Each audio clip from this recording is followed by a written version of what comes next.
Hola a todos, en esta presentación vamos a tratar el tema de oxidaciones biológicas y bioenergética, en el cual lo más importante de este tema va a ser la cadena de transporte de electrones, ¿sí? Pero antes de empezar a ver la cadena de transporte de electrones, tenemos que recuperar conceptos básicos como son el de oxidación y reducción y el de potencial de reducción. ¿Bien?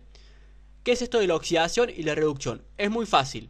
La oxidación va a implicar una pérdida de electrones. Es decir, que un elemento que se oxide va a perder electrones.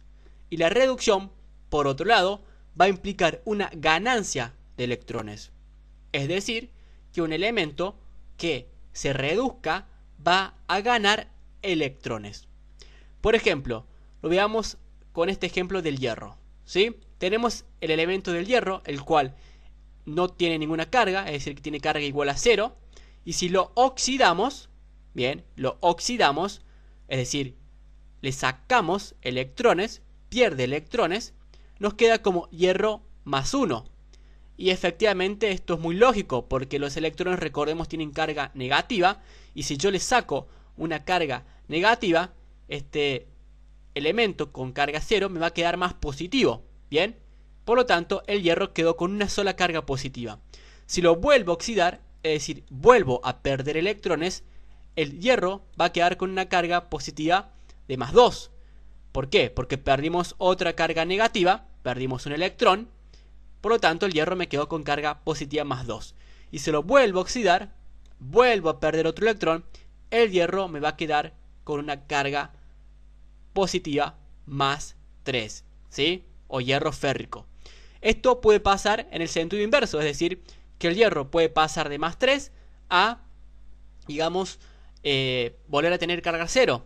¿Cómo hacemos esto? Lo reducimos, es decir, ganamos electrones. Tenemos este hierro más 3, al cual lo reducimos, es decir, ganamos un electrón, y nos queda como hierro más 2 o hierro ferroso. Este hierro más 2 quedó como más 2 por el hecho de que le añadimos un electrón, es decir, ganó un electrón, y si ganó un electrón se hizo más negativo, por lo tanto le sacamos una carga positiva a este hierro férrico y nos quedó como hierro más 2. ¿Sí? ¿Se entiende? Es decir, que se hizo más negativo. Bien, podemos volver a reducirlo, por lo tanto si lo reducimos, es decir, le agregamos otro electrón, es decir, que el hierro ganó otro electrón, el hierro queda con la carga más 1, porque se va haciendo cada vez más negativo. Bien, si lo vuelvo a reducir a este hierro más 1, nos quedaría efectivamente como hierro con carga 0, porque ganó otro electrón, es decir, se hizo más negativo. ¿Sí? Entonces, oxidación es una pérdida de electrones y reducción implica la ganancia de electrones, bien, de un elemento. Ahora, esto es más de lo mismo, ¿sí? Podemos tener cualquier elemento, le pongamos A cualquier elemento, puede ser el cloro, puede ser el oxígeno, el que sea, le ponemos A, bien, y como vemos, el sentido de la reacción es la oxidación en este caso. Es decir, que este elemento que está con carga, digamos, con carga negativa menos 2, lo oxidamos y pasa a tener una carga negativa menos 1. Es decir, que este elemento perdió un electrón. Por lo tanto, si perdió un electrón, perdió una carga negativa. Bien, ya caemos al elemento y al electrón que perdió. Puede seguir oxidándose. Este, digamos, elemento que llamamos A, que está con carga menos 1, ¿sí? Va a pasar a perder otro electrón. Por lo tanto, nos quedó como el elemento A con carga 0 más el electrón que soltó. Y vuelve a pasar este elemento con carga 0. Se vuelve a oxidar, es decir, vuelve a perder un electrón y ahora queda más positivo. Queda positivo porque recordemos que los electrones tienen carga negativa y por lo tanto si un elemento pierde una carga negativa se hace más, o se va haciendo más positivo, ¿sí? Quiero que eso quede claro, ¿bien? Va perdiendo cargas negativas, por lo tanto un elemento que va perdiendo carga negativa se va haciendo más positivo, ¿sí? Ya acá vemos cómo quedó este elemento con carga positiva y el electrón suelto. Se puede volver a oxidar este elemento. Tenemos acá con más 1. Se vuelve a oxidar, es decir, pierde otro electrón. Si pierde otro electrón, pierde una carga negativa, por lo tanto se hace más positivo. Y queda este elemento con una carga más 2 y el electrón. que perdió. ¿Sí? Puede pasar en el sentido contrario. Bien, puede pasar que este elemento ahora gane electrones. Tenemos este elemento A más 2 que gana un electrón. Y si gana un electrón, me quedó como A más 1. Es decir, que este elemento A más 2 ganó una carga negativa, por lo tanto se hizo un poquito más negativo y quedó como más 1, no como más 2 anteriormente. Puede pasar que este A más 1 bien, gane otro electrón, por lo tanto se queda con carga 0, se va haciendo más negativo. Lo mismo pasa acá, este A con carga 0 gana otro electrón, se hace más negativo, queda como A menos 1, bien. Puede pasar acá igualmente, este elemento A menos 1 gana otro electrón y finalmente queda como A menos 2, ¿sí? Es decir, que fue ganando electrones, se fue haciendo más negativo. Bien. Ahora, otro concepto que nos interesa estudiar es el de agente reductor y agente oxidante, ¿sí? En toda reacción química siempre tiene que existir un elemento que se oxide y otro elemento que se reduzca, ¿sí? ¿Por qué? Porque no pueden existir electrones libres, ¿sí? Entonces siempre tiene que haber un elemento que se oxide, es decir, que pierde electrones, y un elemento que se reduzca, es decir, que gane esos electrones. Bien, ahora observemos esta reacción química. Tenemos hierro más cloro que reaccionan para dar cloruro férrico. Esta reacción, como vemos, está balanceada, ¿sí? Como sabemos, todo elemento libre va a tener un estado de oxidación igual a 0. Por lo tanto, el hierro tiene un estado de oxidación igual a 0. El cloro, como también está libre, es decir, que no está unido a ningún otro elemento, tiene un estado de oxidación igual que el hierro, igual a 0. ¿Sí? Ahora, estos dos elementos reaccionaron y me terminaron dando el cloruro férrico. Como sabemos, el cloruro tiene un estado de oxidación igual a menos 1. Como tenemos un subíndice igual a 3, multiplicamos 3 por menos 1, nos termina dando menos 3. ¿Sí? Como sabemos, en toda molécula, la suma algebraica de los estados de oxidación tiene que ser igual a 0. Por lo tanto, este hierro tendría que tener un estado de oxidación igual a más 3. Para poder así dar 0. ¿Sí? Es decir, que la suma algebraica de esta molécula tiene que ser igual a 0. Por lo tanto, el hierro tendría que tener un estado de oxidación igual a más 3. Ahora lo que nos interesa es saber qué sucedió. Como vemos, el hierro, que tenía un estado de oxidación igual a 0, pasó a tener un estado de oxidación igual a más 3. Por lo tanto, el hierro se oxidó, ¿sí? Es decir, que perdió electrones, se hizo más positivo. El cloro, como vemos, pasó a tener un estado de oxidación menos 3. Por lo tanto, el cloro ganó electrones. Si ganó electrones, se hizo más negativo. Por lo tanto, si ganó electrones, significa que el cloro se redució, ¿sí? Ahora, ¿cuál va a ser el agente reductor? El agente reductor va a ser el elemento oxidado. En esta reacción, ¿cuál fue el elemento que se oxidó? Efectivamente, el elemento que se oxidó fue el hierro. Por lo tanto, el hierro es el agente reductor, ¿sí? Así de fácil. Ahora, ¿cuál va a ser el agente oxidante? El agente oxidante va a ser el elemento reducido. En esta reacción, ¿cuál fue el elemento que se redució? El cloro. Por lo tanto, el cloro es el agente oxidante. Así de fácil, ¿sí? Ahora tenemos que ver el concepto de potencial de reducción. Es muy importante este concepto, ¿sí? Y se lo van a preguntar. ¿Qué es el potencial de reducción? El potencial de reducción es la tendencia que tiene un elemento de ganar electrones frente a otro elemento, ¿sí? Entonces, por ejemplo, veamos esa reacción. Tenemos el sulfato cúprico, que reacciona con zinc, ¿bien? Este sulfato cúprico, no vamos a ver ahora todo el estado de oxidación, pero lo hagamos simple, ¿sí? El cobre en el sulfato cúprico tiene un estado de oxidación igual a más 2, ¿bien? Cuando reacciona con el zinc, como sabemos es un elemento que está en estado libre, por lo tanto tiene que tener un estado de oxidación igual a 0. Cuando reacciona con el zinc, lo que sucede es que queda el cobre libre, ¿bien? El cual pasa a tener un estado de oxidación igual a 0, ¿bien?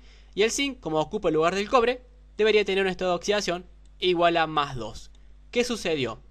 El cobre se redució. Como vemos, el cobre perdió el cobre al reducirse ganó 2 electrones, por lo tanto quedó más negativo, quedó digamos con estado de oxidación igual a 0. y el zinc se oxidó, es decir que el zinc ganó, como vemos efectivamente, el zinc, como vemos efectivamente, si se oxidó, significa que perdió electrones. Como vemos, quedó más positivo, ¿sí? Entonces, el cobre se redució porque pasó de +2 a una carga de 0. Entonces el cobre ganó electrones, es decir que se redució. Y el zinc, como vemos, perdió electrones, por lo tanto se oxidó. ¿Qué sucede? Decimos que el cobre tiene mayor potencial de reducción que el zinc. ¿Por qué? Porque el cobre es capaz de tomar los electrones del zinc, ¿sí? O de ganarle electrones al zinc para reducirse. Por lo tanto, el cobre tiene mayor potencial de reducción que el zinc. Y el zinc tiene mayor tendencia a darle electrones al cobre, ¿sí? Por lo tanto, el zinc se oxida. Bien, y esto sucede en la cadena de transporte de electrones. Como vamos a ver, en la cadena de transporte de electrones van a ir pasando, digamos, los electrones a complejos que tengan mayor potencial de reducción. Es decir, que hay complejos que van a poder tomar estos electrones, ganar a los electrones de complejos anteriores, ¿sí? Esto lo vamos a ver cuando veamos ahora la cadena de transporte de electrones, ¿sí? Entonces, le tiene que quedar en claro el concepto. ¿Qué es el potencial de reducción? Es la tendencia que tiene un elemento iono compuesto de ganar electrones frente a otro elemento iono compuesto, ¿sí? Ahora vamos a ver un poco de cómo se llevan a cabo las oxidaciones biológicas, ¿sí? Como sabemos, la gran mayoría de los sustratos son deshidrogenados, es decir, que a esos sustratos le sacamos o le sustraemos hidrógenos. Bien, estos hidrógenos que le sacamos a esos sustratos se van a unir con el oxígeno para formar agua. Bien, veremos la reacción en uno. Tenemos oxígeno, tenemos los hidrógenos que le sacamos a los sustratos o al sustrato, bien, y tenemos los dos electrones que corresponden obviamente a los hidrógenos. Recordemos que un hidrógeno está formado por un electrón y otro hidrógeno por otro electrón, por lo tanto tenemos dos electrones. Lo importante es que estos dos hidrógenos se unen al oxígeno y forman agua. Bien, entonces, es decir, le sacamos al sustrato hidrógenos y estos hidrógenos se unen al oxígeno para formar agua. Pero, ¿qué pasa? Estos hidrógenos que le sacamos al sustrato no se van a unir directamente con el oxígeno. ¿Bien? ¿Por qué? Si estos hidrógenos se unen directamente con el oxígeno para formar agua, lo que se produce es una liberación brusca de energía que la célula no podría aprovechar. Por lo tanto, ¿qué sucede? Esto a nivel de la célula, ¿no? La célula no puede sacar estos hidrógenos directamente de un sustrato y hacer que estos hidrógenos directamente se unen con el oxígeno para formar agua. ¿Por qué? Porque se produciría una liberación brusca de energía que no sería aprovechada por la célula. La célula lo que hace es hacer esto de una manera fraccionada. Bien, es decir, sacarle los hidrógenos a un sustrato y que estos hidrógenos vayan pasando de compuesto en compuesto hasta llegar a un compuesto que finalmente se una o dé esos hidrógenos al oxígeno para formar agua. ¿Sí? Esto es lo que vamos a ver acá abajo. Bien, entonces el oxígeno se une con los hidrógenos para formar agua. Bien, pero no, digamos, a nivel de la célula no lo hace directamente, sino que lo hace en una forma fraccionada que ya vamos a ver acá en 3. ¿Sí? En 2 tenemos la reacción del NAD con los hidrógenos. Recordemos que las enzimas que llevan a cabo las deshidrogenaciones son enzimas que llamamos deshidrogenasas, ¿sí? Y estas enzimas deshidrogenasas siempre iban acompañadas de una coenzima. Y en este caso, la coenzima es el NAD o el NADP o el FAD. NAD, recordemos que es nicotinamida adenina dinucleótido, ¿sí? NADP, recordemos que es nicotinamida adenina dinucleótido fosfato. Y FAD es una flavina, ¿bien? Ahora, como sabíamos, esta deshidrogenasa, esta enzima, le sustraía los hidrógenos a un sustrato y estos hidrógenos eran pasados a la coenzima, que en este caso es el NAD, ¿sí? Como vemos, este NAD tomó estos dos hidrógenos, por lo tanto que viene acompañado, digamos, de dos electrones, y me dejó el NAD reducido. Bien, es decir, la coenzima tomó los hidrógenos. Bien, eso como para que tengamos en claro, porque ya vamos a ver más específicamente cómo o en dónde o en qué parte de la molécula del NAD o del FAD se unen estos hidrógenos. ¿Sí? Ahora vamos a ver lo que les decía anteriormente, que la célula toma estos hidrógenos y los va repartiendo de manera fraccionada, ¿sí? Lo va pasando de compuesto a compuesto de una manera fraccionada, para que la energía se libere en forma fraccionada. Bien, veamos cómo es esto. Tenemos un sustrato, el cual está reducido. Quiero recalcar que en negro vamos a ver los compuestos reducidos, ¿sí? ¿Sí? Y en rojo vamos a ver a los compuestos oxidados. Bien, estos que están acá, ¿sí? Ahora, tenemos en un principio un compuesto reducido, que digamos es el sustrato H2, el cual es oxidado, bien, por un compuesto de mayor potencial de reducción, que es el compuesto A, ¿sí? Este compuesto A, como vemos, queda reducido ahora a AH2 porque tomó los hidrógenos del sustrato H2, bien, por lo tanto el compuesto A queda reducido a AH2. En esta reacción se produjo una liberación de energía, ¿sí? Ahora, este compuesto AH2 puede ser oxidado por un compuesto B que tiene mayor potencial de reducción que AH2, por lo tanto queda A oxidado, ¿sí? Y los hidrógenos son pasados al compuesto B, que queda BH2, ¿sí? Es decir, BH2 reducido, ¿sí? Ahora, como vemos, se produjo también una liberación de energía, ¿sí? Ahora, este compuesto BH2 puede ser oxidado por un compuesto C que tiene mayor potencial de reducción que BH2.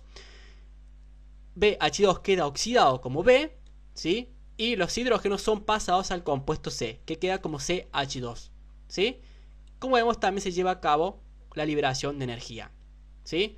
Ahora, este compuesto CH2 también puede ser oxidado por un compuesto D, el cual tiene mayor potencial de reducción que el compuesto CH2.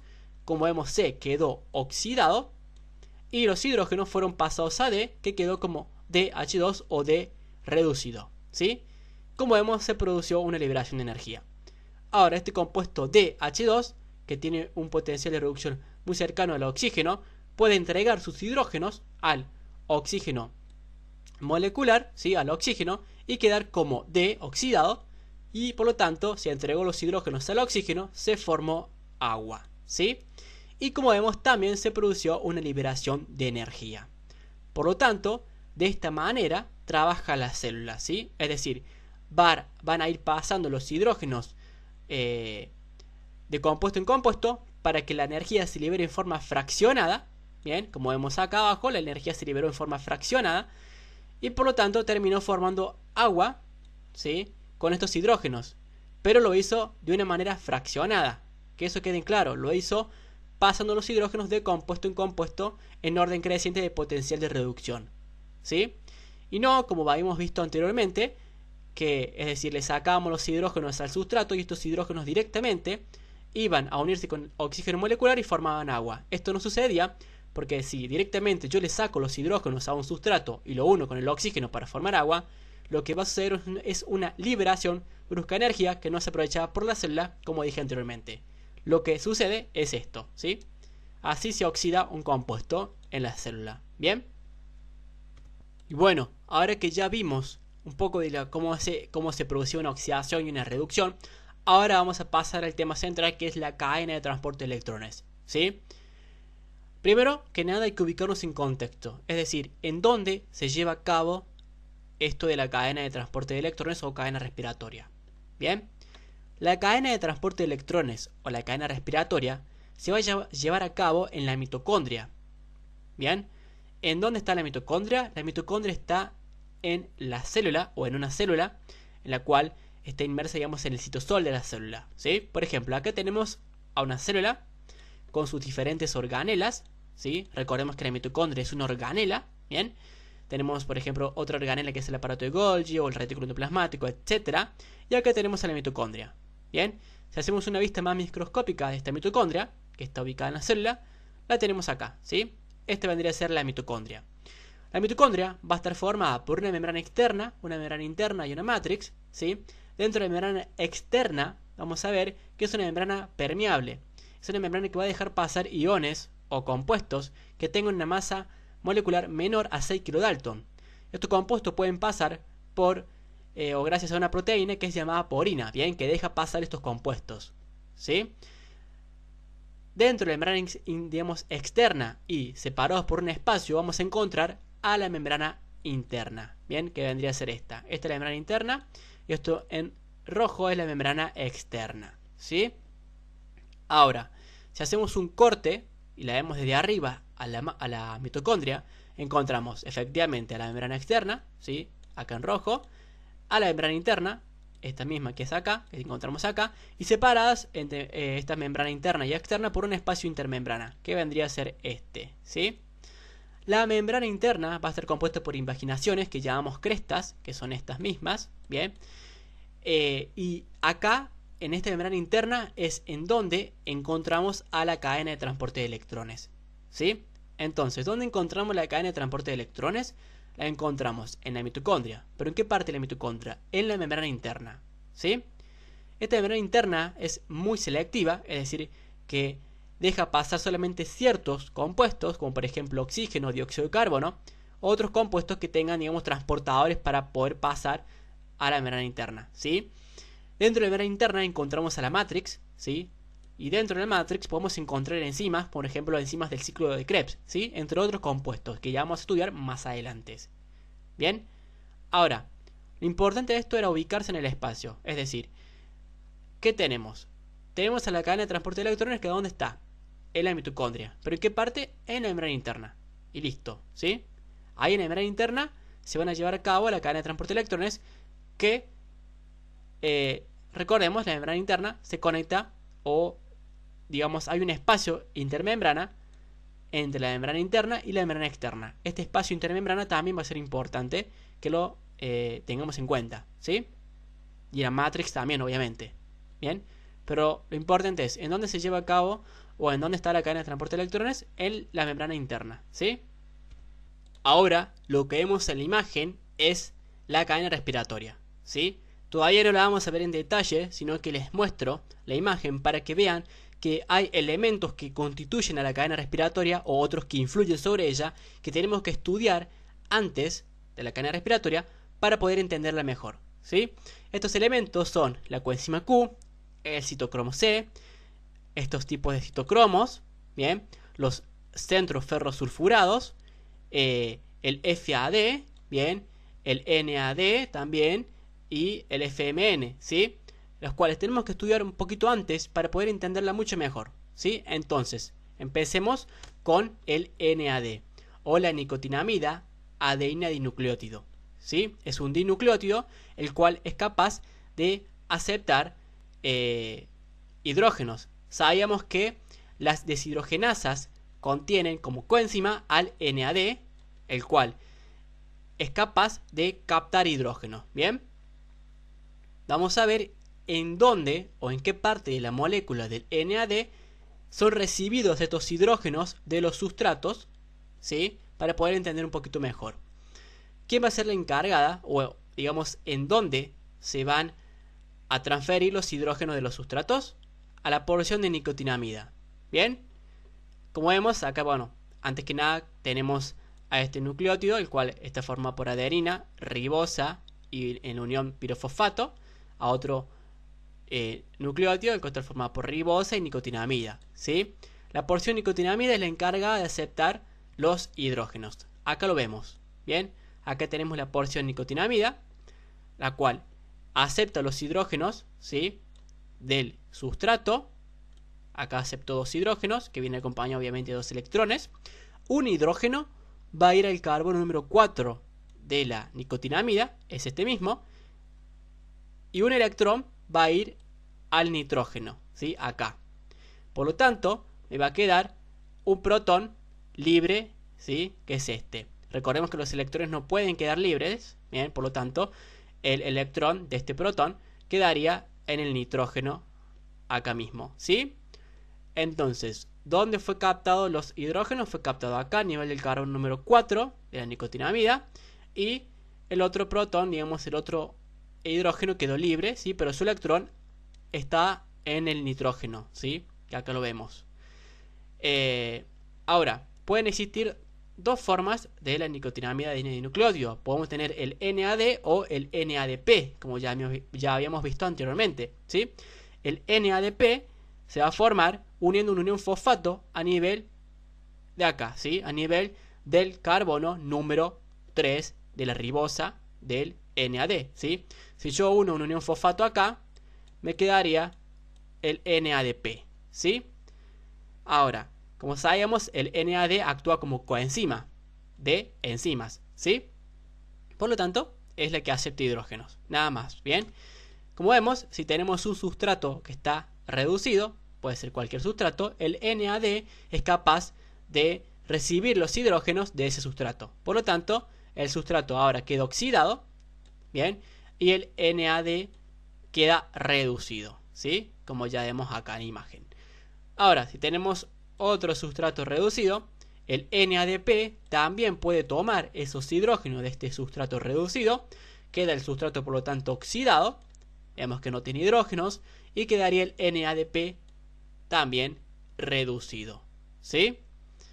Ahora, este NADP no se utiliza, digamos, para oxidaciones biológicas, sino que se utiliza para otros compuestos.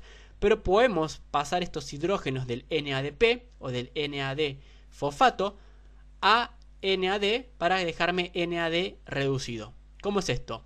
Tenemos NADP o NAD fosfato reducido y NAD oxidado.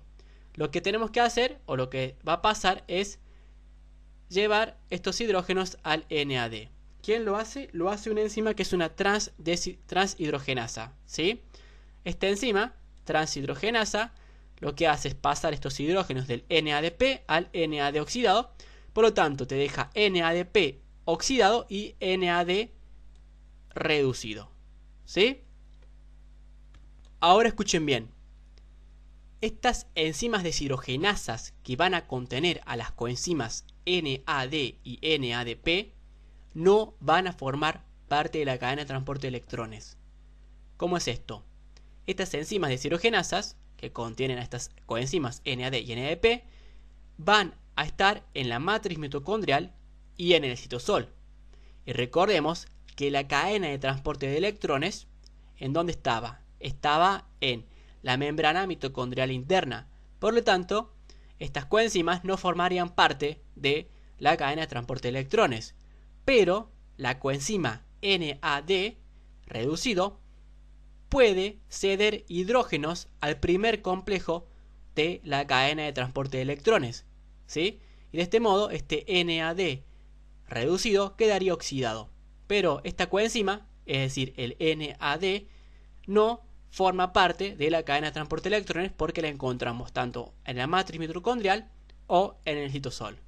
Si tenemos NAD reducido a nivel del citosol, para que estos hidrógenos de este NAD reducido sean utilizados, va a tener que suceder o va a tener que pasar a través de un conmutador, que ya vamos a ver más adelante en esta presentación, ¿sí? Pero esto quiero que sepan o que les queden claro, que estas enzimas deshidrogenasas que contienen coenzimas NAD o NADP no forman parte de la cadena de transporte de electrones porque estas coenzimas, junto con sus enzimas, van a estar a nivel de la matriz mitocondrial o a nivel del citosol. Y la cadena de transporte de electrones se encuentra en la membrana mitocondrial interna, ¿sí? Ahora, el compuesto que tenemos que ver es el FAD o flavina adenina dinucleótido, que sí integra o forma parte de la cadena de transporte de electrones. Específicamente lo vamos a encontrar en el complejo número 2. Bien, observemos la fórmula del FAD, ¿sí? Esta es la fórmula del FAD. Bien, ahora, como sabemos, también tenemos FMN o flavina mononucleótido. ¿Cómo está formado una flavina mononucleótido? Es muy simple.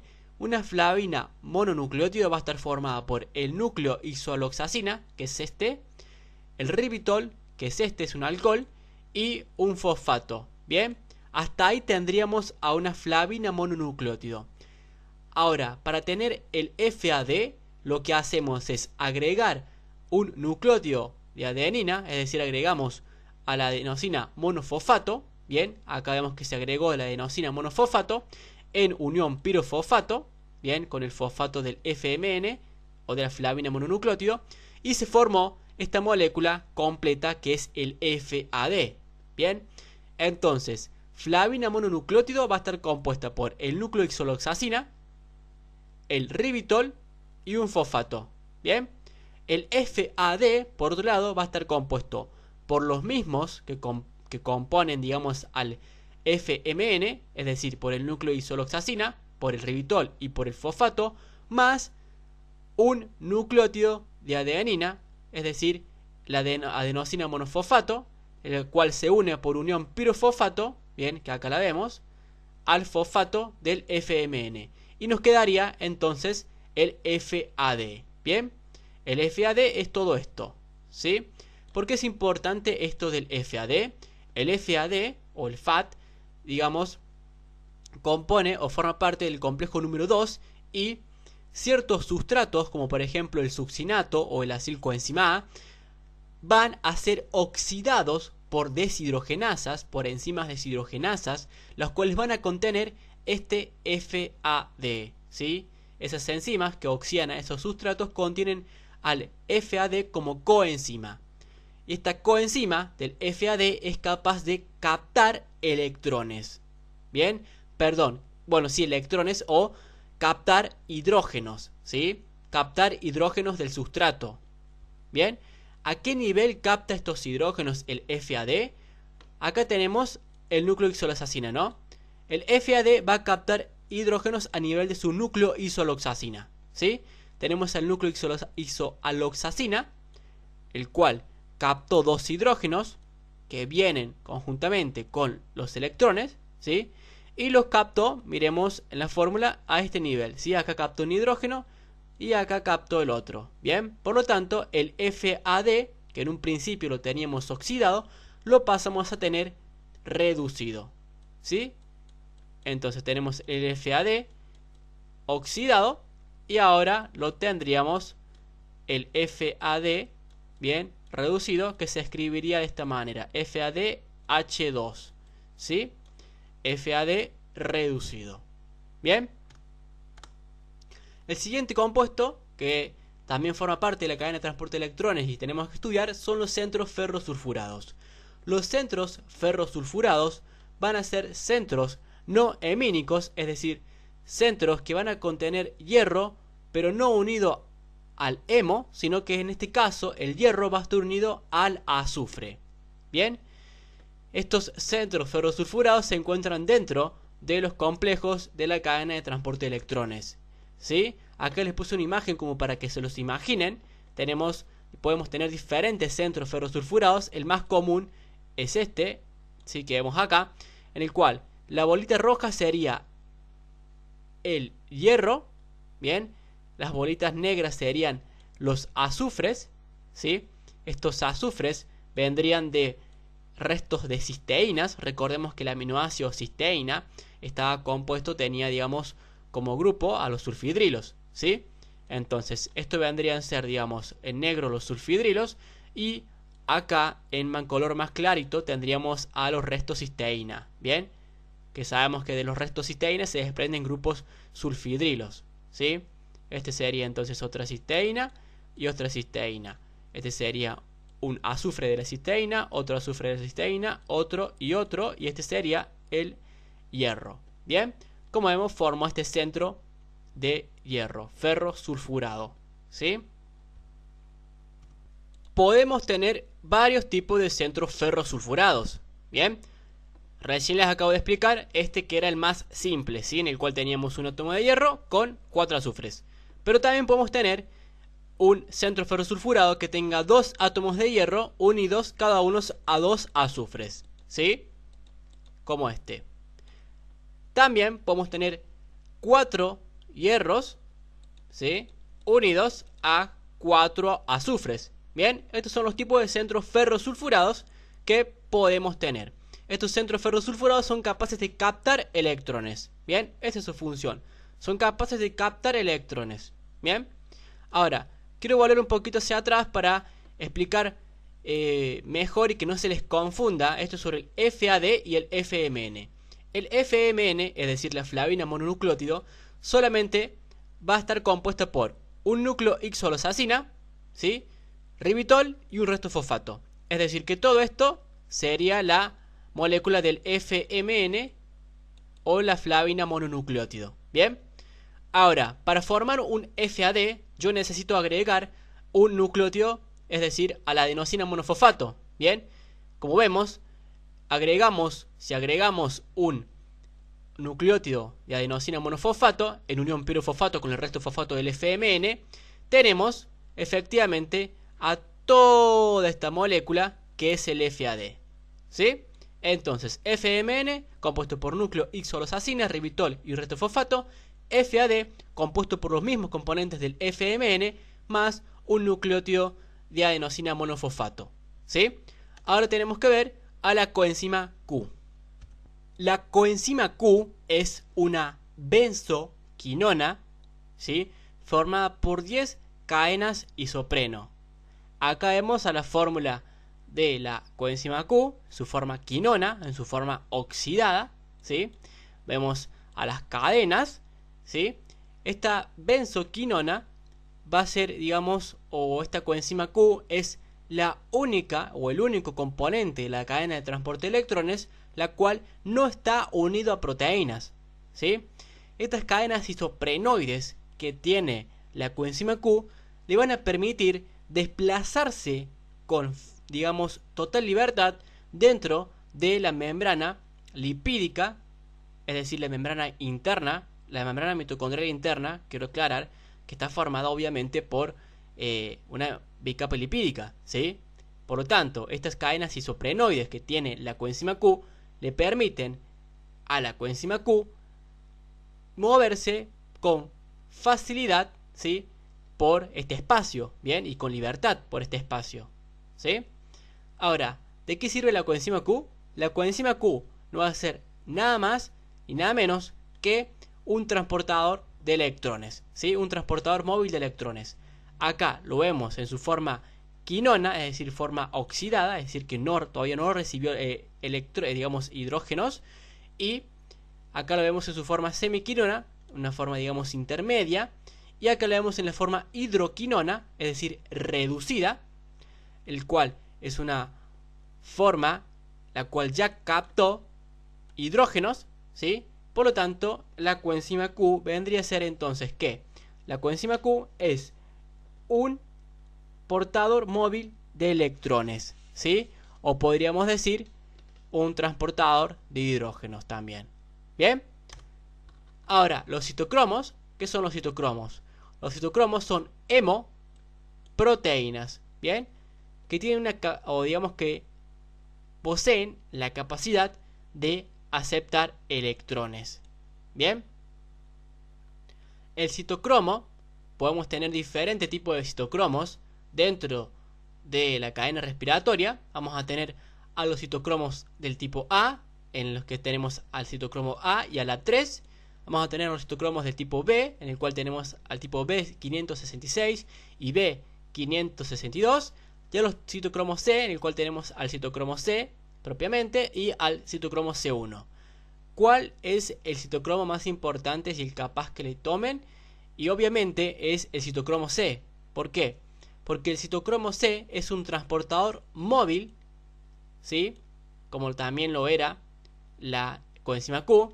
Es un transportador móvil que recibe electrones, pero este citocromo C no va a estar dentro de la membrana lipídica, sino que se va a encontrar por fuera de la membrana, ¿sí? A este citocromo C, como ya vamos a ver ahora en la cadena de transporte de electrones, lo vamos a encontrar por fuera de la membrana mitocondrial interna, ¿sí? El citocromo C, repito, es un transportador móvil de electrones. Bien, es como un carrito que lleva los electrones al último complejo, ¿sí? Este citocromo C es el más importante y el que siempre se toma. Bien, ahora sí, vamos a ver a la cadena respiratoria o cadena de transporte de electrones. Bien, la cadena respiratoria va a ser un complejo multienzimático, el cual va a transportar electrones, ¿sí? El propio nombre te lo dice, transporta electrones. Bien, ahora vamos a ver cómo está formada esta cadena respiratoria y qué sucede en cada complejo. Bien, la cadena respiratoria va a estar formada por un complejo 1, el cual llamamos NADH ubiquinona reductasa, el cual a su vez está compuesto por flavina mononucleótido y 5 a 8 centros ferrosulfurados, ¿sí? Tenemos un complejo número 2 o succinato ubiquinona reductasa, el cual está compuesto a su vez por FAD y 3 centros ferrosulfurados. Tenemos un complejo número 3, el cual también llamamos ubiquinona citocromo C reductasa, el cual está compuesto por un centro ferrosulfurado, citocromo C1, citocromo B566 y citocromo B562, ¿sí? Tenemos un complejo 4, el cual llamamos citocromo oxidasa, el cual está compuesto por citocromo A y citocromo A3 y cobre, ¿sí? Ahora, ¿qué sucede? Y también obviamente tenemos a la coenzima Q, que recordemos estaba dentro de la bicapa lipídica de la membrana mitocondrial interna, y tenemos al citocromo C, que estaba por fuera de la membrana mitocondrial interna, ¿sí? Ahora, ¿qué sucede? En el complejo número 1 va a poder captar hidrógenos, ¿sí? y electrones de una coenzima NAD reducida, ¿sí? Esta coenzima NAD reducida va a poder obtener esos hidrógenos de un sustrato, fuere cual fuere, ¿sí? Puede ser piruvato, puede ser malato, que se encuentre en la matriz mitocondrial, ¿sí? Entonces vamos a tener enzimas deshidrogenasas que van a quitar hidrógenos a estos sustratos como el piruvato, como el malato, y lo van a transferir a su coenzima, es decir, a la coenzima NAD, dejándomela a la coenzima NAD reducida, es decir, de esta manera. Bien, ahora esta coenzima NAD reducida va a poder transferir sus hidrógenos y electrones al complejo número 1. ¿En qué parte del complejo número 1? Lo va a transferir a la flavina mononucleótido, ¿sí? Es decir, acá, al FMN. Por lo tanto, este FMN me va a quedar ahora reducido, es decir, me va a quedar FMNH2, ¿sí? Espero que se entienda, eso sería el FMNH2, ¿bien? Me dejó al FMN reducido. Ahora, este FMN reducido va a poder transferir esos electrones a los centros ferrosulfurados, ¿sí? A los 5 o 8 centros ferrosulfurados van a ir pasando esos electrones para finalmente estos centros ferrosulfurados transferir esos electrones a la coenzima Q. ¿Bien? Ahora, por otro lado, esta coenzima Q también podría recibir, o puede, obviamente, recibir electrones del complejo número 2, ¿sí? El complejo número 2 no atraviesa la membrana mitocondrial interna, ya la vamos a ver más adelante, pero lo importante es que este complejo número 2 va a poder captar electrones y protones del sustrato succinato, ¿sí? Este succinato va a poder, o va a contener, digamos, o va a dar sus electrones, sus hidrógenos al FAD, ¿sí? A su coenzima FAD. Bien, el succinato quiero aclarar que es una de las etapas del ciclo de Krebs en el cual el succinato pasa a fumarato. Bien, al pasar a fumarato cede hidrógenos a la coenzima FAD, por lo tanto este FAD ahora quedaría como FAD reducido, es decir, FADH2, bien, reducida. Ahora esta coenzima reducida va a poder transferir estos hidrógenos a los centros ferrosulfurados, ¿sí? Y estos electrones que fueron transferidos a los centros ferrosulfurados van a pasar directamente a la coenzima Q, ¿sí? Entonces la coenzima Q puede aceptar electrones tanto del complejo número 1 como del complejo número 2, ¿sí? Una vez que esta coenzima Q haya aceptado estos electrones van a pasar al complejo número 3, ¿sí? O ubiquinona citocromo C reductasa. Estos electrones van a ir a al centro ferrosulfurado del complejo número 3 y del centro ferrosulfurado del complejo número 3 va a pasar al citocromo C1, ¿sí? Del citocromo C1, estos electrones van a pasar al citocromo C, que recordemos está por fuera de la membrana mitocondrial interna, ¿sí? Este citocromo C va a transferir estos electrones finalmente al complejo número 4, o citocromo oxidasa, ¿sí? Que los transfiere al citocromo A y luego al citocromo 3, ¿bien? Y finalmente este complejo número 4 desprende estos electrones hacia la matriz mitocondrial para que se unan con el oxígeno molecular, ¿sí? Y formar, conjuntamente con 2 protones, y formar agua, ¿sí? Finalmente se unirían 4 protones, ¿sí? De la matriz mitocondrial y 4 electrones para formar 2 moléculas de agua. ¿Bien? Entonces, ¿qué pasó? ¿Qué sucedió? Repasemos rápidamente. Tenemos una coenzima reducida, NAD reducido, el cual transfirió sus electrones a la flavina mononucleótido, al FMN, que quedó reducida. Esta flavina mononucleótido la transfirió a los centros ferrosulfurados y luego estos centros ferrosulfurados lo transfirió a la coenzima Q, ¿sí? Por otro lado, en el complejo número 2, el succinato cedió hidrógenos, cedió también electrones a la coenzima, que quedó reducida, quedó como FADH2, ¿sí? Esta coenzima FAT terminó dando sus electrones a los centros ferrosulfurados y de los centros ferrosulfurados pasaron a la coenzima Q, ¿sí? Ahora esta coenzima Q puede llevar estos electrones que provienen del complejo número 1 y que pueden provenir del complejo número 2 a los centros ferrosulfurados, al centro, digamos, ferrosulfurado del complejo número 3. Este centro ferrosulfurado pasa estos electrones al citocromo C1 y del citocromo C1 va a pasar al citocromo C, ¿sí? El citocromo C los va a llevar hasta el complejo número 4, ¿sí? De la citocromo oxidasa. Y estos electrones finalmente van a poder formar, digamos, con el oxígeno agua, ¿sí? Y con protones de la matriz mitocondrial. Entonces, ¿quién es el último aceptor de electrones? El último aceptor de electrones es el oxígeno molecular, ¿bien? Por lo tanto, todos estos complejos no son aceptores de electrones, sino que son, digamos, mecanismos por los cuales estos electrones van pasando, ¿sí? El único que los acepta y que forma un producto es el oxígeno, ¿bien? Ahora, en esta imagen, vamos a ver cómo actúa la cadena de transporte de electrones en todo su esplendor, ¿sí?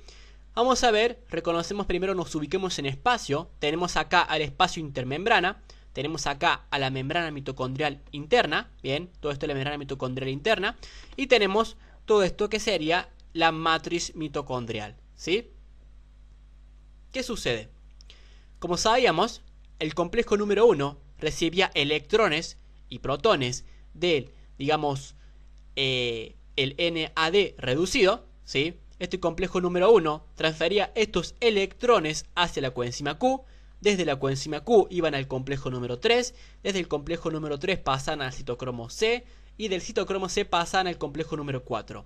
Estos dos electrones finalmente se unían al oxígeno molecular y a 2 protones de la matriz mitocondrial para formar una molécula de agua, ¿sí?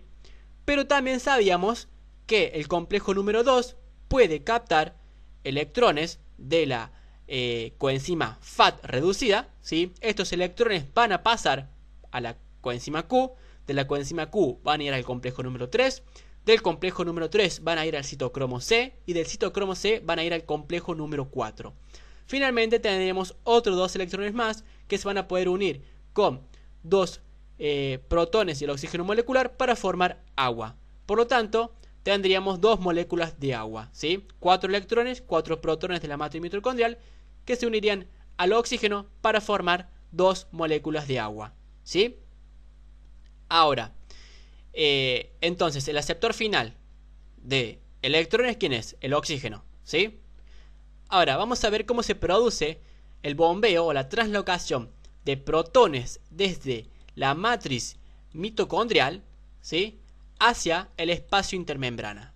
Esto es muy simple, ¿sí?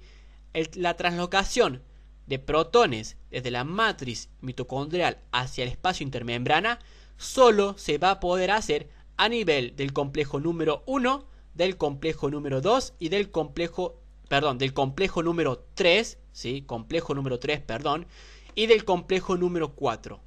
Bien, ¿por qué? Porque estos complejos pueden traslocar protones porque atraviesan, como vemos, la membrana mitocondrial interna, ¿sí?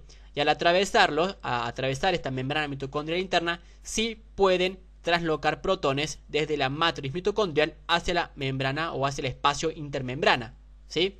Y como vemos, el complejo número 2 no atraviesa la membrana mitocondrial interna, por lo tanto no bombea ningún o no trasloca ningún protón hacia el espacio intermembrana.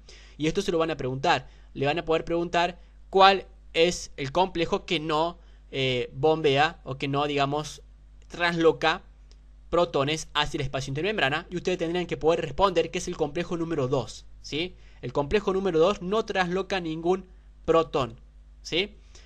Ahora, como sabemos, el NAD reducido transfirió electrones. Estos electrones es como que engañan, ¿sí?, a los protones, y por lo tanto los electrones siguen su curso hacia la coenzima Q y los protones, ¡pum!, pasan directamente hacia el espacio intermembrana, ¿sí?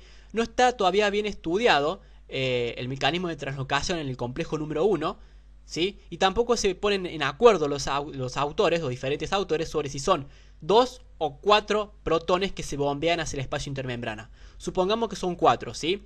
Supongamos que en el complejo número 1 se dio el NAD reducido a los electrones y se pasaron desde la matriz al espacio intermembrana 4 protones. Bien, del complejo número 3 también pasaron 4 protones, ¿sí? Y del complejo número 4 también pasamos, en este caso pasaríamos 2 protones, ¿sí? ¿Cuál es el resultado final? El resultado final es que vamos a tener mayor concentración de protones en el lado del espacio intermembrana, ¿sí?, que en la matriz mitocondrial. Y esto es muy importante porque gracias a estos protones existe una teoría quimiosmótica que vamos a estudiar un poquito más adelante ahora, en los cuales estos protones sirven para generar ATP. Bien, es muy importante que estos protones sean bombeados desde la matriz hacia el espacio intermembrana para que estos protones puedan volver y generar ATP con otra enzima que ya vamos a ver, ¿sí? Ahora, con lo que vimos ahora de cadena de transporte de electrones, ustedes podrían tranquilamente ya, digamos, entenderla y saber de qué se trata y de cómo funciona esta cadena de transporte de electrones. Pero ahora vamos a ver mucho más específico, vamos a ver el ciclo Q y cómo se oxida finalmente los electrones para formar oxígeno, ¿sí? Vamos a entrar en un campo un poco más específico. Por lo tanto, aquellos que quieran saltear el video, abajo en la descripción voy a poner el minuto donde empiezo a hablar sobre fosforilación oxidativa, ¿sí? Porque con esto, digamos, que ya vimos de la cadena de transporte de electrones, yo creo que ya les alcanza para entenderla y poder entender la fosforilación oxidativa, ¿sí? Pero ahora voy a pasar a hablar sobre un tema un poco más complejo, que es el ciclo Q y cómo se oxida finalmente el oxígeno, o cómo se formaría directamente el agua, ¿sí? ¿Qué pasaría acá en el complejo número 4? Que es otro proceso un poco más complicado, ¿sí? Entonces, aquellos que quieran saltear el video para empezar directamente con fosforilación oxidativa, abajo en la descripción voy a poner el tiempo en el cual empieza la fosforilación oxidativa, ¿sí? Entonces, ahora tenemos que ver al ciclo Q, ¿sí? Es decir, al ciclo de la coenzima Q. Va a ser un ciclo, el ciclo Q va a ser un ciclo el cual va a ocurrir en dos partes, ¿sí? Las flechas negras van a indicar la primera parte del ciclo y las flechas rojas la segunda parte del ciclo. Bien, primero que nada nos ubicamos en espacio. Tenemos acá la matriz mitocondrial, tenemos al espacio intermembrana, tenemos al complejo número 1 y al complejo número 3, ¿sí? Ahora, como sabemos, la coenzima Q va a poder captar o va a recibir electrones tanto del complejo 1 como del complejo 2. Del complejo 1, primeramente los electrones eran seguidos desde el NAD reducido, ¿sí? Y del complejo 2, el que captaba electrones en un principio era el FAT reducido, que luego se los pasaba al centro ferrosulfurado, y de este a la coenzima Q. Bien, ahora, en esta imagen solamente vamos a ver al complejo número 1, ¿sí? Es decir, cómo se dio electrones el NAD reducido. Bien, entonces tenemos en un principio al nato reducido que transfiere electrones a la flavina mononucleótido. Estos electrones van a pasar a los centros ferrosulfurados del complejo número 1, ¿sí? Recordemos que eran entre 5 y 8 centros ferrosulfurados. Y de estos centros ferrosulfurados van a pasar a la coenzima Q, la cual puede captar 2 protones de la matrix. Y al captar 2 protones de la matrix, queda como coenzima Q reducida, que es la que vemos acá. Es decir, coenzima Q H2. Bien. Esta coenzima Q H2 va a poder viajar por la bicapa lipídica hacia el complejo número 3. Recordemos que la coenzima Q H2 tenía o estaba formada por cadenas isoprenoides, las cuales eran hidrófobas, y esta capacidad, digamos, esta propiedad le daba la posibilidad de mover o moverse libremente por la bicapa lipídica, ¿sí? Ahora, esta coenzima Q H2 reducida, ¿sí? Es decir, coenzima Q reducida, ¿qué va a hacer? Sigamos a las flechas negras, ¿sí? Porque es la primera parte del ciclo. La coenzima Q reducida, al llegar al complejo número 3, le va a ceder un electrón a un centro ferrosulfurado, al centro ferrosulfurado específicamente del complejo número 3, y de este centro ferrosulfurado va a pasar al citocromo C1, ¿sí? Y este electrón del citocromo C1 va a pasar al citocromo C, ¿sí? Ahora, esta coenzima Q reducida va a poder liberar 2 protones hacia el espacio intermembrana, por lo tanto, va a quedar como coenzima Q oxidada, ¿sí? Y al quedar como coenzima Q oxidada, puede liberar otro electrón que va a ser captado por el citocromo B566 y luego por el citocromo B562, que luego este electrón va a volver hacia la coenzima Q oxidada y la va a dejar como coenzima Q, o digamos en su forma semiquinona, que es esta, que tiene acá un puntito negro, ¿sí? Esta es la forma semiquinona de la coenzima Q. Bien, hasta acá terminamos la primera parte del ciclo, ¿sí? Ahora empieza la segunda parte del ciclo, la cual está representada por las flechas rojas, ¿sí? La segunda parte del ciclo vamos a tener de vuelta otra coenzima Q reducida, ¿sí?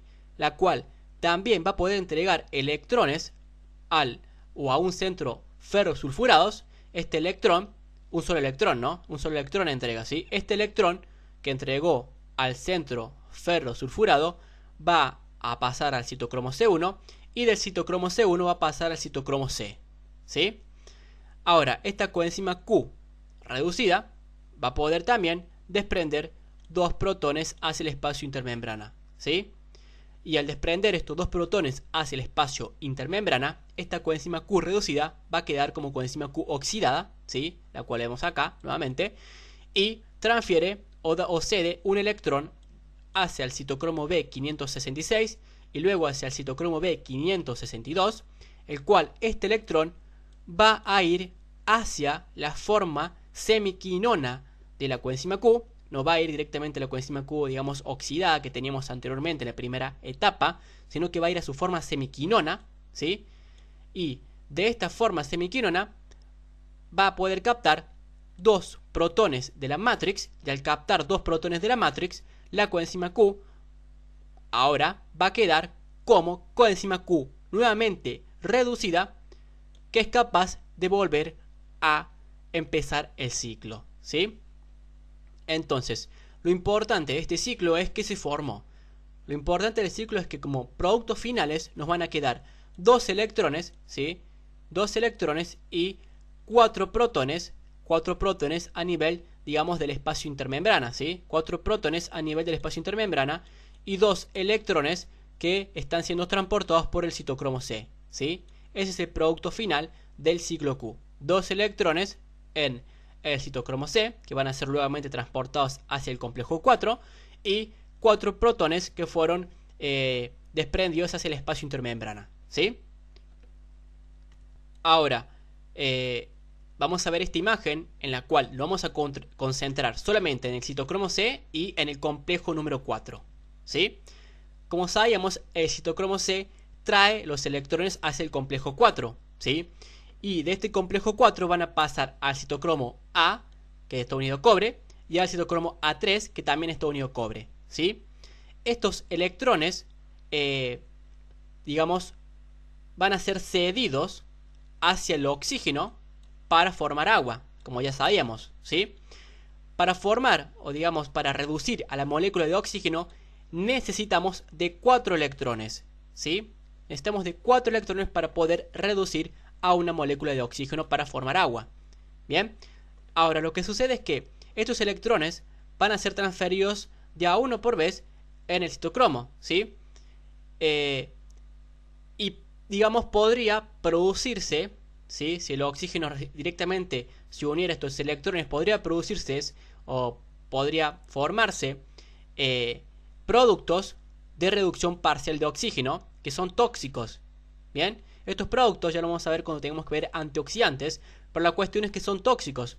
Por lo tanto, el oxígeno, para no unirse directamente a estos electrones, lo que hace es resguardarse o quedarse en el citocromo A3, ¿sí? Este citocromo A3 tiene un centro hemo-cobre en el cual el oxígeno puede quedarse ahí hasta poder captar los 4 hidrógenos y asimismo formar las 2 moléculas de agua, ¿sí? Ahora vamos a ver esto cómo sucede específicamente. Bien, reducción de oxígeno. Como sabíamos, el oxígeno se quedaba en el centro hemo-cobre, ¿sí? Esto sería el centro hemo-cobre. El centro hemo-cobre, por lo tanto, vemos que está formado por un átomo de hierro, ¿sí? Y por de cobre, ¿sí? Otro átomo de cobre. Hierro férrico y cobre cúprico, ¿sí? Ahora, el primer electrón, porque dijimos que el oxígeno para reducirse requería 4 electrones, el primer electrón entra, ¿sí? Y se une al cobre, bien, se une al cobre del centro hemo-cobre, ¿sí? Se une el cobre, por lo tanto el cobre, como vemos, perdió una carga positiva y adquirió una carga negativa, por lo tanto me quedó cobre más, ¿sí? Cu más, bien. Ahora, entró otro electrón, el cual ahora se va a unir al hierro, ¿sí? Por lo tanto no tenemos más hierro férrico, sino que tenemos hierro ferroso, ¿sí? Hierro más 2, bien. Ahora, esta conformación, digamos que tiene el centro hemo-cobre con hierro férrico y el cobre con una carga positiva, le permite que ingrese la molécula de oxígeno, ¿sí? La molécula de oxígeno, como sabíamos, se va a ubicar en el medio de estos dos átomos, ¿sí? De estos dos elementos, se ubica en el medio, ¿bien? Asimismo. ¿Y qué sucede ahora? El átomo de, digamos, el elemento de hierro y el de cobre le van a ceder al oxígeno un electrón y un electrón. Al cederle estos electrones se va a formar un intermediario peroxi, ¿sí? Como vemos, efectivamente, el hierro le cedió un electrón, por lo tanto quedó como hierro férrico, y el cobre le cedió otro electrón, por lo tanto quedó como hierro, digamos, como cobre cúprico, ¿sí? Por lo tanto se formó este intermediario peroxi. ¿Qué sucede ahora? Lo que sucede es que este intermediario se va a escindir. ¿Por qué? Porque va a ingresar el tercer electrón, ¿sí? El tercer electrón y 2 protones, ¿sí? Al ingresar el tercer electrón y 2 protones, digamos, el elemento de cobre va a quedar unido a una molécula de agua, ¿sí? Como es acá, y el hierro va a quedar unido, va a formar, digamos, un intermediario ferril, ¿sí? Ahora, va a entrar el cuarto electrón, ¿sí? Y 2 protones, los cuales, como vemos, van a formar 2 moléculas de agua, ¿sí? Van a poder producir la liberación de 2 moléculas de agua. Entra el cuarto electrón, produce un cambio acá y vemos que el hierro está unido a este compuesto, ¿sí? Que es un hidroxilo, y el cobre a este compuesto que también es un hidroxilo. Entran 2 protones, se unen a uno hidroxilo y el otro al otro, ¿bien? Y producen el desprendimiento, ¿sí? De 2 moléculas de agua, ¿bien? Finalmente puede quedar de vuelta el centro hemo-cobre para poder captar electrones y así volver a reducir el oxígeno, ¿bien? Es decir, que el ciclo se repite. Ahora vamos a ver que existen inhibidores del transporte o digamos de la cadena del transporte de electrones, ¿sí? Es decir, que vamos a inhibir ciertos complejos, al complejo 1, al 3 o al 4, para que se detenga ese transporte de electrones. Bien, por ejemplo, el complejo 1 puede ser inhibido por la rotenona o por el amital, ¿sí? Vemos acá que la rotenona o el amital inhiben al complejo número 1, por lo tanto este complejo no va a poder pasar sus electrones hacia la coenzima Q, ¿sí? Por lo tanto acá se vería inhibido. Bien, podemos decir que el complejo 3 va a ser inhibido por la antimicina, ¿sí? Por lo tanto no va a poder pasar los electrones hacia el citocromo C, ¿sí? Y el complejo 4 va a poder ser inhibido por el cianuro, el monóxido de carbono o las ácidas. Bien, bueno, ahora que ya vimos a los inhibidores de la cadena de transporte de electrones, nos tocaría ver a la fosforilación oxidativa, ¿sí? ¿Qué es la fosforilación oxidativa? La fosforilación oxidativa va a ser la producción de ATP gracias a la energía que se liberó durante la cadena de transporte de electrones, ¿sí? Es decir, que todos los protones que traslocamos hacia el espacio intermembrana van a tender a volver y cuando estos vuelvan van a producir ATP, ¿sí? Así dicho muy generalmente. Ahora vamos a explicarlo mejor, ¿sí? Y más detalladamente. Primero nos ubicamos en espacio. ¿Qué tenemos acá? Tenemos el espacio intermembrana. Acá tenemos a la matrix, ¿sí? Acá tenemos el complejo 1, al complejo 3 y al 4. Y a esta proteína que es la ATP sintasa. Bien. No tenemos dibujado el complejo número 2 en esta imagen por el hecho de que el complejo número 2 no trasloca ningún protón. Y esta imagen tiende a explicar la teoría quimiosmótica, ¿sí? ¿Qué es la teoría quimiosmótica? La teoría quimiosmótica es una teoría que dice que los protones que se traslocaron desde la matrix, ¿sí? Hacia el espacio intermembrana se van a ir acumulando en este espacio intermembrana, ¿sí? Por lo tanto, este espacio intermembrana va a tener, o de este lado de este espacio, va a haber una carga más positiva que en la matrix, ¿sí? Porque en la matrix va a haber menor cantidad de protones. Por lo tanto, en el espacio intermembrana vamos a tener una mayor carga positiva y en la matrix no. Esto genera una fuerza, digamos, protón motriz que va a tender a hacer que estos protones que están en el espacio intermembrana regresen, ¿sí? Regresen o tiendan a regresar hacia la matrix. Pero como sabemos, entre la matrix y el espacio intermembrana está la membrana mitocondrial interna, que es altamente selectiva.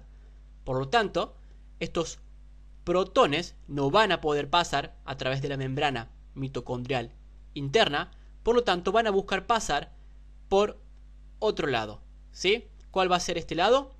Va a ser a través de la proteína ATP sintasa, ¿sí? Que es esta misma que vemos acá. Esta ATP sintasa va a estar formada por dos complejos. Un complejo F1 que vemos acá, que mira hacia la matrix, el complejo F1 mira hacia la matrix, y un complejo F0 que mira hacia el espacio intermembrana y que está dentro de la membrana mitocondrial interna, ¿sí? Entonces, ahora que sabemos que todos estos protones del espacio intermembrana van a tender a volver a la matrix, ¿sí? Y van a tener que pasar por una proteína ATP sintasa para ir, digamos, volver a la matrix, tenemos que estudiar a esta proteína ATP sintasa y cómo esta ATP sintasa produce ATP gracias a estos protones, ¿sí? Entonces, acá vemos, ¿sí? En esta imagen a la ATP sintasa. Bien, ignoremos por ahora esta otra imagen, ¿sí? Y nos concentremos en la ATP sintasa. Bien, la ATP sintasa va a ser una proteína la cual va a estar formada por dos complejos. Un complejo F0, el cual es este, que mira hacia el espacio intermembrana y que está, digamos, incluido en la membrana mitocondrial interna. Y un complejo F1, que es este, que mira hacia la matrix. Bien, a su vez, el complejo F1, este, va a estar compuesto por subunidades, ¿sí? Van a tener 3 subunidades beta y 3 subunidades alfa, que son las que vemos acá, que se unen en dímeros alfa-beta, bien, que formarían como la cabeza de la proteína. Van a tener también el complejo F1 una subunidad delta, una subunidad gamma y una subunidad epsilon, ¿sí? Por otro lado, el complejo F0 va a estar compuesto por una subunidad A, dos subunidades B y entre 10 o 14 subunidades C, ¿sí? No es tan importante esto de las subunidades, sino que lo más importante es cómo funciona la ATP sintasa, ¿bien? Antes quiero aclarar que las subunidades B del complejo F1 van a tener un sitio catalítico, que es muy importante, ¿sí? Entonces, ¿cómo funciona esta ATP sintasa? Anteriormente vimos que los protones tendrían que entrar a través del complejo F0 y salir por el complejo F1 para producir ATP, ¿sí? Entonces, decimos que los protones que están en el espacio intermembrana van a entrar al complejo F0, ¿sí? ¿Por dónde? Van a entrar por la subunidad A, ¿sí? Y al entrar por esta subunidad A, estos protones van a hacer que las subunidades se giren, ¿sí? La ATP sintasa funciona como una máquina rotatoria, ¿bien? Estos protones que ingresaron por la subunidad A e hicieron que las subunidades C giren, al girar estas subunidades C le transmite el movimiento a la subunidad epsilon y a la subunidad gamma, ¿sí? Y esto es muy importante porque estos roces que les transmiten a estas subunidades gamma y epsilon, que son parte ya del complejo F1, lo que sucede es que le transmite o produce un cambio conformacional en las subunidades alfa beta o en el dímero alfa beta, ¿sí? Lo cual le permite cambiar o obtener, digamos, diferentes cambios conformacionales del sitio catalítico de beta que le permite captar ADP más pirofosfato y así formar ATP, ¿sí? Miremos. Ahora sí miremos esta imagen, ¿bien? Esta imagen. Este vendría a representar al dímero alfa beta, ¿sí? Y recordemos que específicamente beta tenía un sitio catalítico, ¿bien? Este sitio catalítico puede adoptar tres conformaciones: abierto, laxo y cerrado. En una conformación abierta, la subunidad beta va a poder captar ADP más pirofosfato, que ya vamos a ver de dónde viene, y automáticamente apenas capta ADP más pirofosfato, pasa a un estado laxo, ¿sí? Donde encierra este ADP más pirofosfato. Este ADP y pirofosfato se unen y forman el ATP, y automáticamente del estado laxo se pasa al estado cerrado, donde se encierra al ATP. Luego va a pasar directamente a un estado abierto, donde va a liberar este ATP, ¿sí? Esto se repite en las dos siguientes subunidades alfa, digamos, en los dos siguientes dímeros alfa beta, produciendo tres moléculas de ATP. Bien, como lo vemos acá, se repite en esta también y en esta también, ¿sí? Es decir, que acá vemos la subunidad gamma, ¿sí? Esta es la subunidad gamma.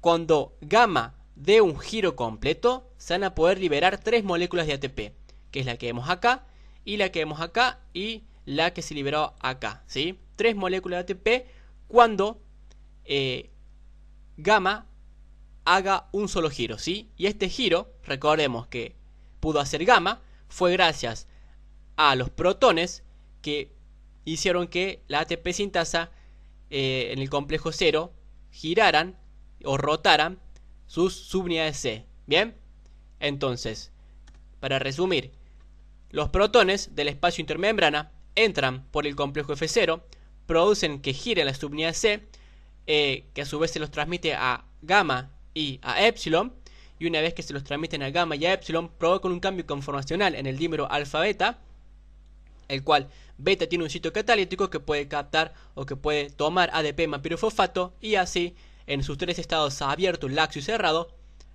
producir o liberar ATP, ¿sí?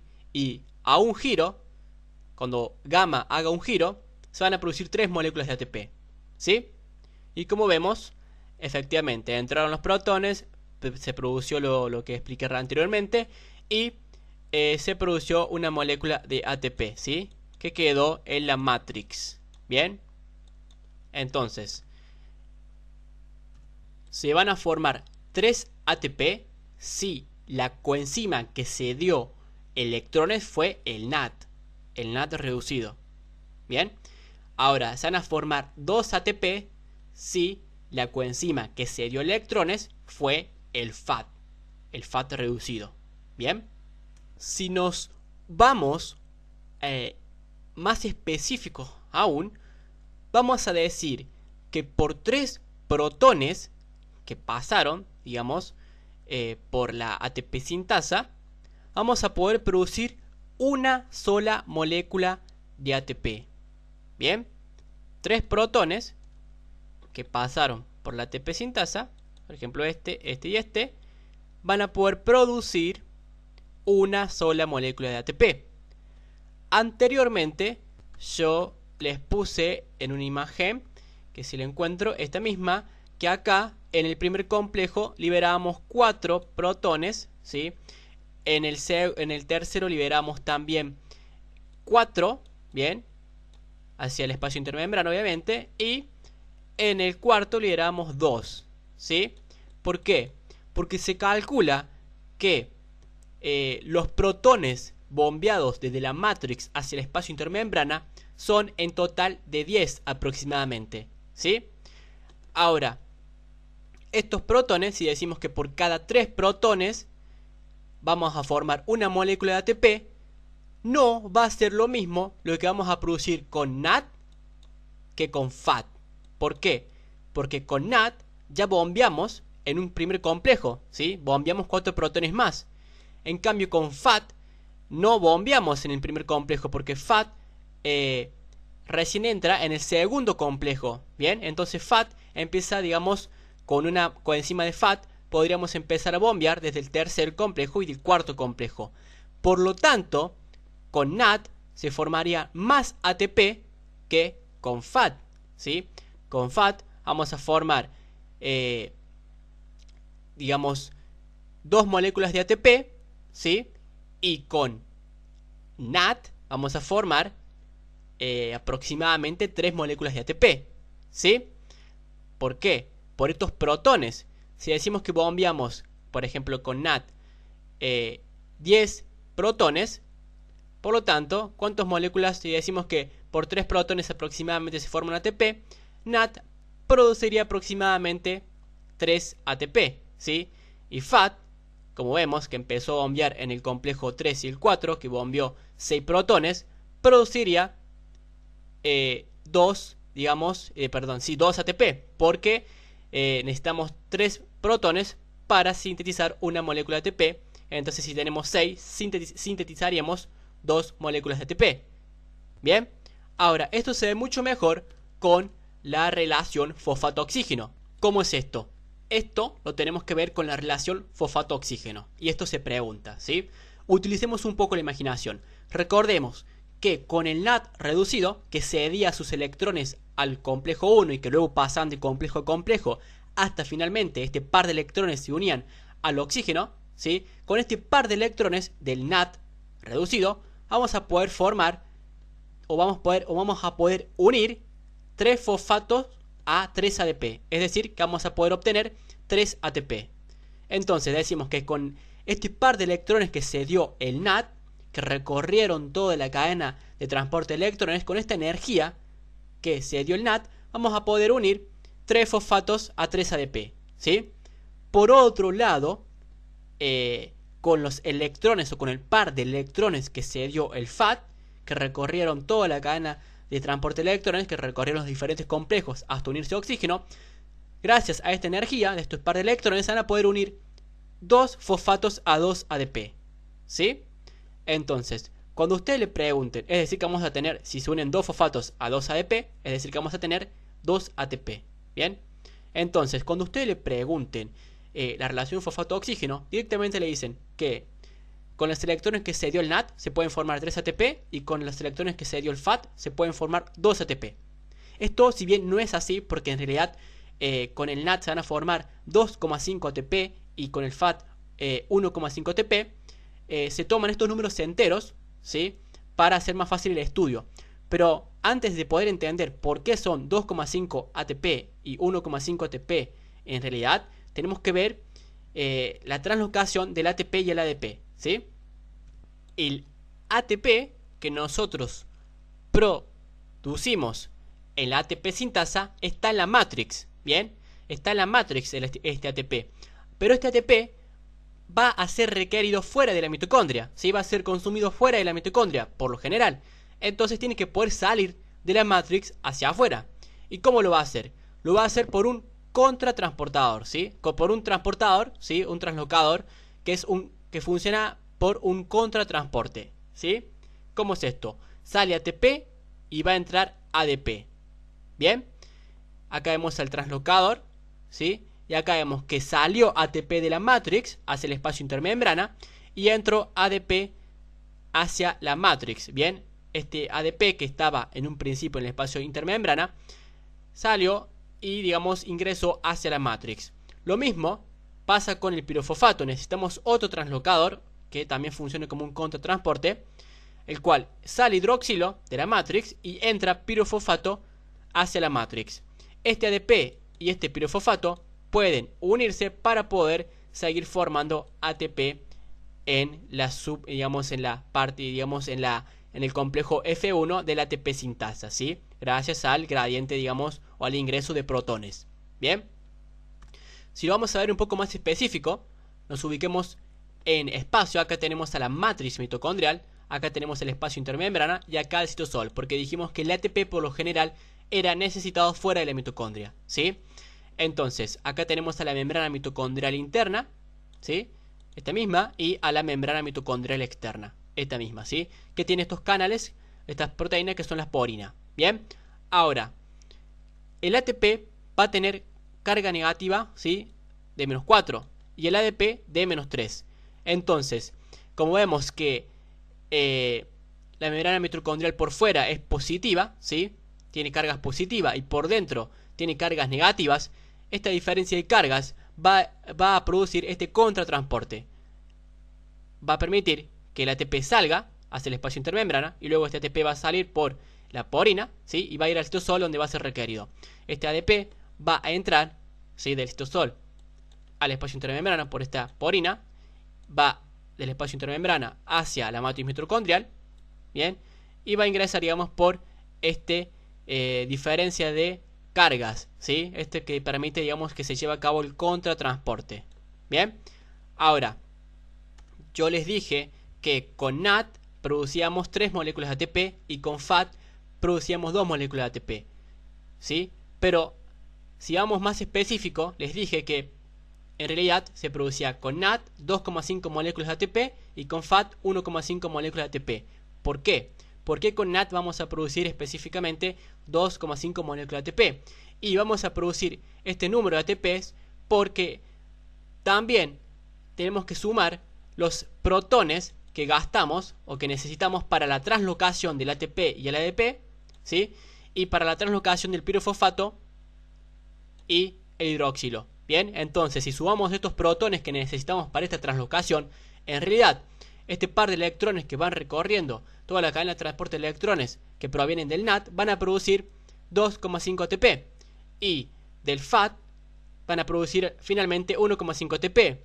Pero para hacer más fácil el estudio, se sintetiza o se dice que son en realidad 3 moléculas de ATP por NAT, ¿sí? NAT reducido, y 1,5 y 2 moléculas de ATP por FAT, para hacerlo más fácil. Bien, quiero, digamos, si nos vamos a poner un poco más específicos, recordemos que con NAT podíamos bombear 10 protones, ¿sí? Y cada 3 protones producíamos una molécula de ATP. Por lo tanto, con NAT estaríamos produciendo básicamente, digamos, o aproximadamente 3 ATP, ¿sí? Si tenemos 3 protones que sintetizan un ATP, con 9 produciríamos 3, ¿sí? Y si tenemos 10 que producen el NAT, prácticamente o aproximadamente se producirían 3. Si a este le sumamos lo que tenemos o lo que deberíamos gastar para la translocación del ATP, en realidad estaríamos hablando de que se producirían 2,5 ATP porque estamos necesitando los protones para otro proceso que no es la producción de ATP, ¿sí? Lo mismo pasa con el FAT, ¿bien? Necesitamos protones que no van a sintetizar ATP, sino que van a estar funcionando para la translocación del ATP, ¿bien? Ahora el tema que nos toca ver es sistemas conmutadores de hidrógeno. Bien, vamos a tener dos conmutadores, un conmutador glicerofosfato y un conmutador aspartato malato. Bien, quizás a estos conmutadores los entiendan mejor cuando ya vean metabolismo de hidrato de carbono o de aminoácidos, pero el proceso se puede entender sin saber, digamos, metabolismo de hidratos de carbono y de aminoácidos. ¿Sí? Empecemos. Como yo les dije anteriormente, teníamos deshidrogenasas unidas a coenzimas, pueden ser NAT-FAT, dentro de la matrix mitocondrial, ¿sí? Pero también vamos a tener deshidrogenasas que estén unidas a NAT y a FAT dentro del citosol, ¿sí? Ahora, estas deshidrogenasas van a poder formar NAT reducido, es decir, que pueden tomar hidrógenos de un sustrato y formar NAT reducido en el citosol. Este NAT reducido es muy importante que se vuelva a oxidar a NAT oxidado, obviamente, ¿sí? Que, digamos, pase a NAT oxidado. ¿Por qué? Porque el NAT oxidado va a ser muy importante, por ejemplo, en la glucólisis, en la degradación de la glucosa. Este NAT oxidado va a ser muy importante para que no se detenga esta degradación de la glucosa. Si yo no tengo NAT oxidado, se va a poder detener o se va a detener la degradación de la glucosa en aerobiosis, ¿sí? Ahora, entonces, ¿qué tendríamos que hacer para poder obtener este NAT oxidado? Tendríamos que poder pasar este NAT reducido, es decir, que este NAT reducido pase sus hidrógenos o equivalente de reducción hacia la matrix. Pero como sabemos, la membrana mitocondrial interna es muy selectiva y no deja pasar este NAT reducido hacia la matrix, ¿sí? Ahora, en esta imagen obviamos a la membrana mitocondrial externa porque suponemos que estos compuestos ya pasaron a esta membrana, ¿sí? Directamente tenemos citosol y matrix. Bien. Ahora, ¿cómo va a ser este NAT reducido para pasar sus equivalentes de reducción hacia la matrix? Va a ser muy fácil. Bien. Vamos a tener a una enzima que es la glicerofosfato deshidrogenasa, la cual va a poder sacar estos hidrógenos de este NAT reducido y dejármelo como NAT oxidado importantísimo. Este NAT oxidado muy importante para la glucólisis. Esta enzima sacó estos hidrógenos y se los pasó al sustrato que fue la dihidroxiacetona fosfato. Bien, estos hidrógenos que pasaron hacia la dihidroxiacetona fosfato la convirtieron en producto como glicerol 3-fosfato. Bien, ahora este glicerol 3-fosfato por otra enzima que está en la cara externa de la membrana interna de la mitocondria, que es la también glicerofosfato deshidrogenasa, ¿sí? Mitocondrial. Lo que va a hacer esta enzima, que está ligada a FAT, lo que va a hacer es tomar estos hidrógenos, ¿sí? Del glicerol 3-fosfato y convertir al glicerol 3-fosfato en dihidroxiacetona fosfato, ¿sí? Cuando tomó esta enzima estos hidrógenos del glicerol 3-fosfato, se los pasó a su coenzima, que es el FAT, y quedó, por lo tanto, FAT reducido. Este FAT reducido va a poder entregar estos hidrógenos o equivalentes de reducción hacia la cadena respiratoria, específicamente hacia el complejo número 2. Bien, por lo tanto, el glicerol 3-fosfato no necesitó entrar adentro de la matrix para ceder los equivalentes de reducción, sino que directamente, gracias a esta enzima que está en la cara externa de la membrana interna de la mitocondria, pudo darlos a su coenzima de esta enzima al FAT. Bien, y este FAT directamente se redució y quedó y fue directamente a la cadena respiratoria. Bien, entonces tenemos a la dihidroxiacetona, que por esta enzima, la glicerofosfato deshidrogenasa, tomó hidrógenos del NAT reducido que necesitamos transferir hacia la matrix. Estos hidrógenos pasaron a la dihidroxiacetona fosfato. Por lo tanto, la dihidroxiacetona fosfato quedó convertida en glicerol 3-fosfato. Quedamos este NAT y nos quedó este NAT, digamos, oxidado, que es muy importante para la glucólisis. Y este glicerol 3-fosfato, que ahora va a poder ser, digamos, convertido en dihidroxiacetona fosfato de nuevo por una enzima, que es la glicerofosfato deshidrogenasa, que está en la matrix, que está, digamos, en la cara externa de la membrana mitocondrial interna. Gracias a esta enzima pasó a dihidroxiacetona fosfato, y esta enzima, que está ligada a la coenzima FAT, entregó estos hidrógenos del glicerol 3-fosfato al FAT, y el FAT quedó reducido. Por lo tanto, este FAT reducido puede ir a la cadena respiratoria al complejo número 2, ¿sí? Este tipo de sistema, este conmutador glicerofosfato, se lleva a cabo principalmente en músculo esquelético y cerebro. Bien, El otro conmutador que tenemos es el conmutador aspartato-malato. Es un conmutador que podemos decir que se va a llevar a cabo en hígado, en riñón y en corazón, ¿sí? Es un conmutador un poquito más complejo, pero tampoco es tan difícil, ¿sí?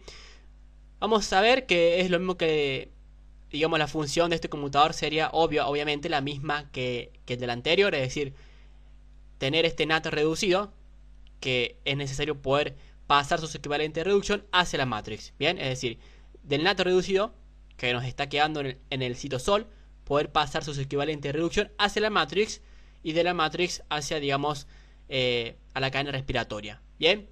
Entonces, ¿cómo funciona este conmutador aspartato-malato? Vamos a tener al alfa-cetoglutarato, ¿sí? El cual, en una reacción de transaminación con aspartato, van a formar glutamato y oxaloacetato, ¿sí? Ustedes por ahora no saben, o la gran mayoría no sabe qué es una transaminación. Lo vamos a ver en metabolismo de aminoácidos, pero tienen que saber eso, ¿sí? Que el aspartato y el alfa-cetoglutarato reaccionan en una reacción de transaminación formando oxaloacetato por un lado y glutamato por el otro, ¿sí? El oxaloacetato va a poder ser reducido a malato, es decir, que el oxaloacetato va a poder captar estos hidrógenos de esta coenzima NAT gracias a una enzima que es la malato deshidrogenasa mitocondrial, malato deshidrogenasa citosólica. El oxaloacetato va a poder tomar estos hidrógenos, por lo tanto, si gana hidrógeno significa que se reduce a malato, ¿sí? Y nos queda este NAT oxidado, el cual es muy importante, como ya dije, para la glucólisis. Bien, ahora, este malato va a poder pasar hacia la matrix, ¿sí? Este malato sí puede pasar hacia la matrix. Bien, ahora, este malato, que ya pasó hacia la matrix por un transportador, este malato va a poder ser oxidado a oxaloacetato, ¿sí? ¿Por qué oxidado? Oxidado porque va a perder estos hidrógenos, va a perder, digamos, hidrógenos, por lo tanto va a quedar oxidado hacia oxaloacetato. Bien, esta reacción la lleva a cabo una enzima que es la malato deshidrogenasa mitocondrial, bien, que está ligada a NAT, ¿sí? Este NAT, como hemos oxidado, va a poder tomar estos hidrógenos del malato y va a quedar como NAT reducido. Ahora, este NAT reducido sí va a poder viajar, digamos, hacia la cadena respiratoria. Específicamente va a entrar al complejo número 1 y ceder sus equivalentes de reducción, ¿sí? Ahora, el oxaloacetato, conjuntamente con el glutamato, van a poder sufrir una transaminación por una enzima que es la aspartato aminotransferasa, ¿sí? Y van a dejar alfa-cetoglutarato por un lado, que va a volver a salir hacia el citosol, y aspartato por el otro, que va a volver a salir hacia el citosol, ¿sí? Acá la primera reacción de transaminación no la dije, pero la enzima también es la aspartato aminotransferasa, ¿sí? Entonces, todo eso vendría a ser, digamos, el conmutador glicerol-fosfato y el conmutador aspartato-malato. Como sabemos, el conmutador glicerol-fosfato entregó sus equivalentes de reducción hacia FAT, ¿sí? Por lo tanto, ¿cuántos ATP se van a producir? En la cadena respiratoria se van a producir 2 ATP, ¿sí? Y acá, el conmutador aspartato-malato entregó sus equivalentes de reducción hacia NAT, bien, que fue la cadena respiratoria. Por lo tanto, ¿cuántos ATP se producen? Se producen 3, ¿sí? 3 ATP. Entonces, decimos que en el conmutador glicerol-fosfato, que se lleva a cabo por lo general en músculo y en cerebro, en músculo esquelético y en cerebro, va a poder producir 2 ATPs, ¿sí? Y el conmutador aspartato-malato, que se lleva a cabo en hígado, en riñón y en corazón, va a poder producir 3 ATP, ¿sí? Ahora, el último tema que tenemos que ver en esta presentación es la fosforilación a nivel de sustrato. ¿Qué es la fosforilación a nivel de sustrato? Esta fosforilación a nivel de sustrato va a ser la producción de energía sin la participación de la cadena respiratoria, ¿bien? Y por lo tanto, si no participa la cadena respiratoria, no se requiere oxígeno, ¿sí? Ahora, esto se lo van a preguntar, ¿bien? ¿Qué es la fosforilación a nivel sustrato? Usted directamente contesta que es la producción de energía, o podemos decir de ATP, sin la participación de la cadena respiratoria, ¿bien? Veamos un ejemplo. Tenemos esta reacción, que es una reacción de la glucólisis, en la cual tenemos al fosfoenol piruvato, ¿sí? Este mismo, el cual reacciona con ADP y deja como producto piruvato más ATP. ¿Qué pasó? Este fosfonil piruvato, como vemos, tiene un resto fosfato, acá mismo, el cual, por una enzima que es la piruvato quinasa, se va a poder pasar, hidrolizar este resto fosfato y poder pasar al ADP, dejándome como producto, por un lado, piruvato y por el otro ATP. Este ATP, como vemos, significaría energía, ¿sí? Por lo tanto, produjimos energía sin la necesidad de tener o de requerir a la cadena respiratoria, ¿sí? Sino que de un sustrato, por eso la palabra te lo dice, fosforilación a nivel sustrato, le sacamos a este sustrato un resto fosfato y se lo transferimos al ADP y formamos ATP, ¿sí? Y por otro lado formamos piruvato, ¿sí? Pero lo importante es el ATP, ¿bien? Es muy fácil este concepto, ¿sí? Y se lo van a tomar.